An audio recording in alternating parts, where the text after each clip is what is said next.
So now we're going to be building the front header. And so this is the hardware that you need right here. Some of the tools that I'll be using, and these pieces, the light and the panduit is what's going to be mounted on the back of it. So I just wanted to show you that, but we're not mounting those on there right now. So let's take these out.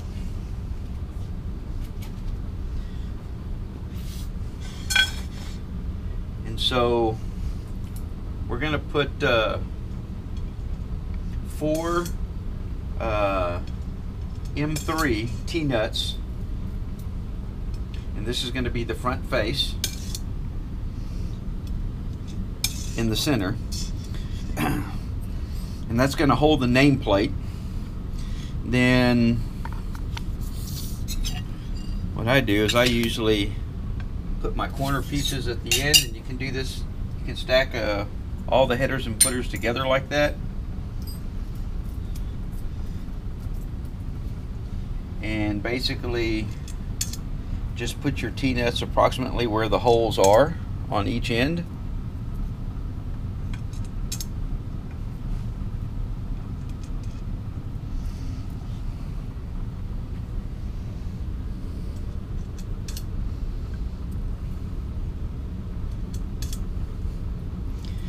If you do more than one rail at a time, just remember every other rail is going to have the single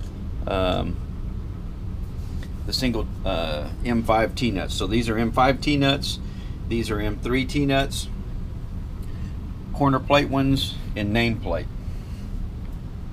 So I'll get some M5x8s, and once again we're working on a flat surface here so we can make everything square and flush, square to the world. And so I screw them down and then back them up a little bit so you can still move it around, because you just approximately put in where the T-nuts are.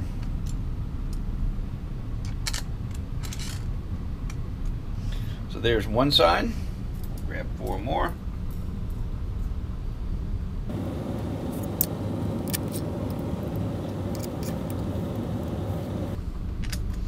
You can put the T-nuts on the back of your corner plates if you want to. I find it's a little bit harder to slide those on there.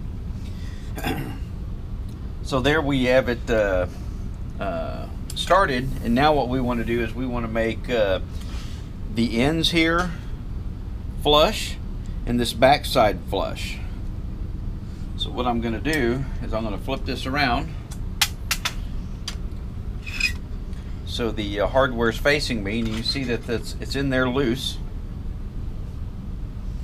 And I have a 1, 2, 3 block here. You can use something that's nice and flat so you can flush up the end. And all I do right now is I'm pushing towards the 1, 2, 3 block and pushing down to make sure it's flat on both of them. And I just initially snug them up. I'm going to go to this other side.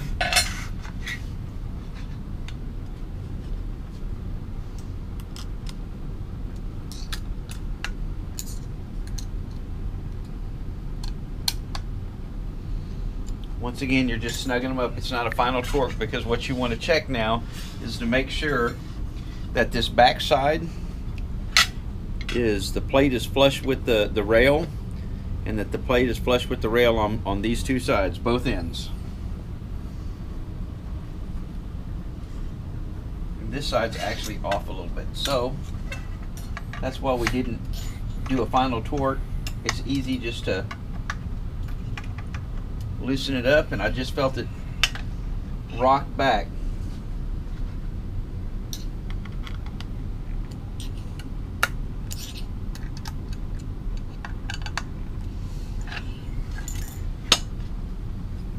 There we go. Now that's flush. Now what we'll do is we'll go ahead and torque them to a final torque amount.